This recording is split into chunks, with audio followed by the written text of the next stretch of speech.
Olá, nós estamos no 34º dia do nosso desafio quaresmal, lendo a Bíblia inteira nessa quaresma. E hoje eu vou fazer um resumo do livro de Mateus, o Evangelho de São Mateus. São Mateus é um dos apóstolos de Jesus. E esse livro, ele revela que, sem dúvida, Jesus é o cumprimento de toda a promessa das Sagradas Escrituras. De fato, o livro deixa claro que Jesus é o Messias da linhagem de Davi, que tanto foi prometido. Ele é o novo Moisés, ele é o Emanuel, é Jesus. É sobre Jesus que está a centralidade dos evangelhos, mas de forma especial o evangelho de São Mateus vai trazer esse Jesus aí, que é o Emanuel, o Deus conosco. O que veremos aqui nesse livro é uma estrutura composta por 5 sessões que fazem referência ao Pentateuco. O Pentateuco são os 5 primeiros livros das Sagradas Escrituras. Então, é por isso que esse Evangelho de São Mateus vai trazer uma estrutura centralizada aí com 5 sessões muito importantes. Só que antes de entrarmos nessas sessões, nós precisamos prestar atenção na introdução do livro, que vai do capítulo 1 ao capítulo 3, e ali vai fazer uma ligação direta entre Jesus e o Antigo Testamento. Então já começa com a genealogia de Jesus, demonstrando que realmente ele é da linhagem de Davi e ele é filho de Abraão. Jesus nasce, aqui ainda no capítulo 1, Jesus nasce e o livro narra que o seu nascimento foi de fato o cumprimento de todas as profecias narradas aqui no Antigo Testamento, né? As nações vieram para honrá-lo, tá aqui, né? Ele é o Emanuel, tá? O nome dele é Emanuel. Ele nasceu em Belém, tá vendo? Tudo que estava escrito, né? Concebido pelo Espírito Santo, isso tudo faz referência ao Messias, aquele que deveria vir, né? Ele é então da linhagem de Davi, o Emanuel, o novo Messias. Só que, aliás, o novo Messias, ele é o Messias, né? Ele é o Messias tão esperado, tão anunciado, que as nações não contavam, não podiam esperar a hora de chegar o Messias esperado. Na verdade, ele é o novo Moisés, e o evangelista São Mateus vai deixar muito explícito que ele é maior do que Moisés, né? Ele é maior do que Moisés. Ele vai libertar Israel da escravidão. Ele vai dar um novo ensinamento. Ele, de fato, salva a humanidade e estabelece uma nova aliança. Tudo acontece na pessoa de Jesus, né? Então vamos lá para 5 sessões. A primeira sessão, ela compreende desde o capítulo 4 até o capítulo 7, né? Ele vai anunciar a vinda do reino de Deus. Tudo começa quando ele é levado para o deserto para ali ser tentado pelo demônio e, claro, na verdade, ele vai para o deserto para enfrentar o mal. Tudo começa ali, né? Após anunciar o evangelho do reino e realizar algumas curas, essa sessão do capítulo 4 até o versículo 7 mostra que Jesus ele sobe a montanha com seus discípulos. Ele leva eles ali para a montanha e vai dar a eles então os seus primeiros ensinamentos, né? É o famoso Sermão da Montanha. Tudo está aí nesses capítulos de 4 a 7. né? E o Sermão da Montanha, ele tem como mensagem principal exatamente dizer que os excluídos são aqueles que são os felizes, né? Os excluídos são os bem-aventurados, os que choram, os que sofrem, os que são perseguidos. Esses é que são os felizes. É uma contrapartida daquilo que o mundo acredita de quem é feliz. É interessante a mensagem que está por detrás do Sermão da Montanha. Depois nós entramos na segunda sessão desse livro de São Mateus, que vai compreender dos capítulos 8 até o capítulo 10. Aqui tem várias histórias, para ser mais preciso, 9 histórias de Jesus apresentando o poder do reino de Deus. Aqui ele vai curar histórias de milagres, né? 9 histórias de milagres.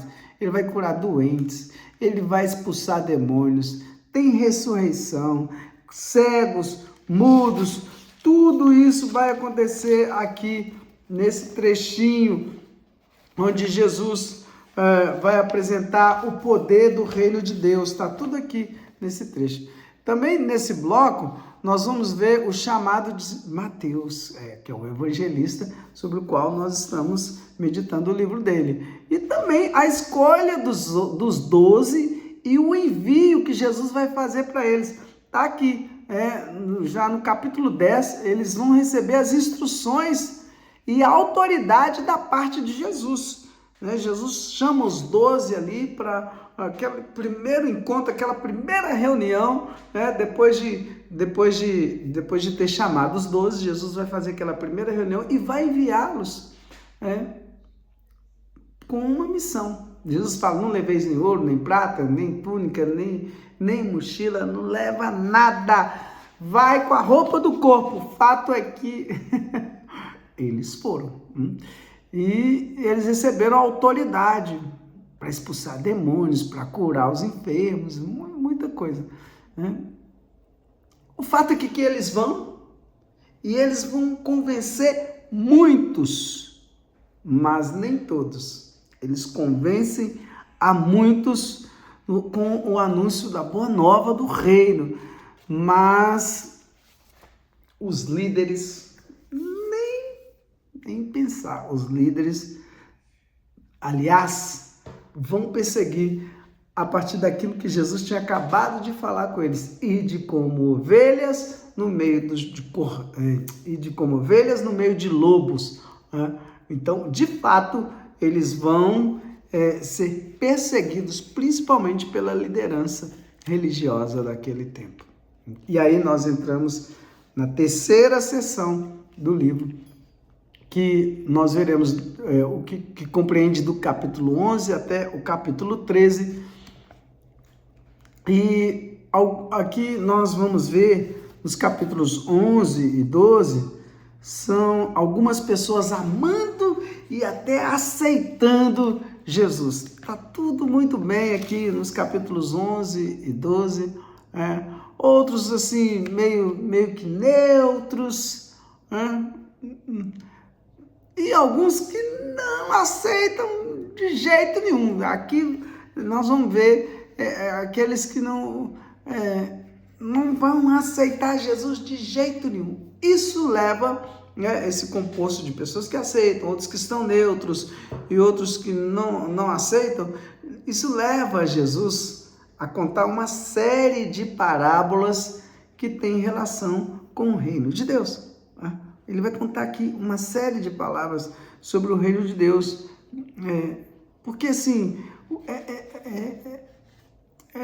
mesmo que em meio a essas controvérsias, de gente que aceita, outros que estão neutros, outros que não aceitam, Jesus quer dizer assim, o reino de Deus está acima de tudo isso. É isso que ele quer dizer. E aí nós entramos na outra sessão, que compreende dos capítulos 14 ao capítulo 20. Jesus está fazendo muitas curas, muitas coisas ele faz, e além dessa, ele faz 2 multiplicações de pães. Uma no meio dos judeus e outra multiplicação ele vai fazer lá no território dos pagãos. Jesus vai fazer essas multiplicações ali. Ele vai matar a fome do povo, como Moisés no deserto. Esse é o objetivo. Eles têm uma visão de um Messias vitorioso, sabe? Assim, o povo comum, eles acham de fato que Jesus é o Messias, e eles vão achar que Jesus é na visão deles, um Messias vitorioso, e que vai derrotar o poder opressor dos pagãos. Eles têm essa visão de Jesus. Já para os líderes, Jesus não passa de um impostor, de um fanfarrão. E eles vão crescendo ódio por Jesus. E aí eles começam a maquinar, a arrumar uma forma de tentar matar Jesus. E aí a Bíblia diz que Jesus, nessa sessão, diz que Jesus se retira no meio deles, né? E aí, com essa confusão, né, de pessoas que creem, outros não creem, outros estão neutros, lá no capítulo 16, Jesus vai lançar uma pergunta para os discípulos, e a pergunta é o seguinte, lá em Cesareia de Filipe ele diz, no dizer do povo, quem o povo está pensando que eu sou? Aí, uns dizem que é Elias, outros que é Jeremias, outros que é João Batista, um dos profetas. E vós, Jesus pergunta, quem dizeis que eu sou? E aí Pedro se levanta com uma autoridade que nem ele sabe de onde vem, e fala, tu és o Cristo, o Filho do Deus vivo. E aí Jesus, não foi a carne nem o sangue que te revelou, mas o próprio Pai. Por isso eu te dou a chave. Pedro recebe a chave ali naquela hora para ligar e desligar. Ele recebe a autoridade de Jesus ali em Mateus capítulo 16. É fantástico. Só que Jesus começa a ensinar sobre aquilo que estava escrito na pessoa dele, a respeito da pessoa dele, lá no livro do profeta Isaías, que o profeta já havia profetizado que o rei deveria sofrer e morrer pelos pecadores. Jesus começa a falar isso. Quando o profeta Isaías fala sobre o servo sofredor, lembra que a gente leu? Jesus começa a falar isso, que ele vai precisar sofrer e morrer. Então, para que você faça parte, os capítulos 18 e 19 vai mostrar muito claro que para que você faça parte do reino do servo sofredor, você precisa imitá-lo. Então, o maior é aquele que serve. Percebe? Perdoe, ele começa a falar, perdoe e ame o seu inimigo. O rico é quem dá o que tem aos pobres. Em resumo, para segui-lo, você deve se fazer servo, sofredor como ele. Percebe? E aí nós entramos na outra seção que compreende os capítulos 21 ao capítulo 25. Jesus entra triunfante em Jerusalém, montado em um jumento. Ele é aclamado como Messias pela multidão, montado no jumento. E ele vai para o pátio ali do templo. E sabe o que Jesus faz? Ele interrompe os sacrifícios que eram feitos diariamente. Você lembra que nós lemos? De manhã e à tarde, Jesus interrompe os sacrifícios que eram feitos diariamente. Ele tem o templo como lugar de hipócritas, de hipocrisia que a liderança de Israel demonstrava. Para ele, o templo está daquele jeito.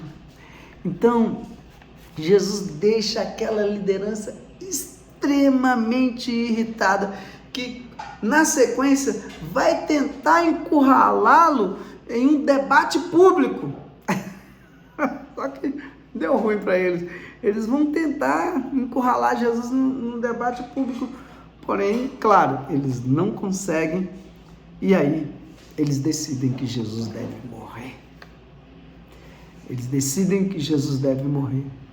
Então, dos capítulos 23 a 25, Jesus faz uma dura crítica aos fariseus e depois ele chora por Jerusalém. E sua rejeição a Deus. Ele chora por isso. Por Jerusalém estar daquele jeito. Então, Jesus sai com seus discípulos e relata a eles o que vai acontecer. Pronto. Essas são as 5 sessões. E aí vem a conclusão do livro, que vai dos capítulos 26 a 28. Naquela noite, Jesus reúne os discípulos para celebrar a Páscoa com eles. Então, Jesus agora vai celebrar a Páscoa. A Páscoa, ela reconta a história dos israelitas quando eles foram libertos da mão de Faraó, lembra? Então, quando eles foram resgatados da escravidão, da mão de Faraó, e ali na 10ª praga, a gente leu, o anjo da morte veio e todo primogênito da casa morreu, mas quem tinha os umbrais da porta da casa manchado com o sangue do cordeiro imolado, aquela foi a primeira Páscoa, a casa dele era preservada, do anjo da morte. O anjo da morte não entrava naquela casa. Então, Jesus agora vai celebrar a Páscoa, porque o cordeiro agora é outro. Então, Jesus toma o pão e o vinho para demonstrar que ele se fará sacrifício por eles, para libertá-los. Agora o cordeiro é ele, o sangue é o dele, a carne é a dele. Após essa refeição, Jesus é preso, levado a julgamento ao Sinédrio. O Sinédrio é um conselho de líderes que eles tinham. Jesus é levado a julgamento ali no Sinédrio. Eles acusam Jesus de blasfemo.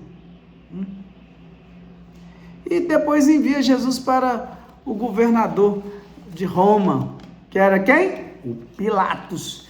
E esse Pilatos, que era o governador, ele cede à pressão dos líderes e condena Jesus à morte por crucificação. E então Jesus é crucificado. Mateus faz questão de relatar muitas passagens do Antigo Testamento. Ele quer enfatizar que a morte de Jesus é de fato o cumprimento da promessa feita pelos profetas, entendeu? Então, o corpo de Jesus foi colocado num túmulo, mas os discípulos descobrem que o túmulo estava vazio, E eles começam a ver Jesus no meio, dentre os mortos ali, Por fim, Jesus diz que ele é o rei do mundo, Jesus aparece ressuscitado, diz para eles, e os envia para todas as nações, batizando em nome do Pai, do Filho e do Espírito Santo.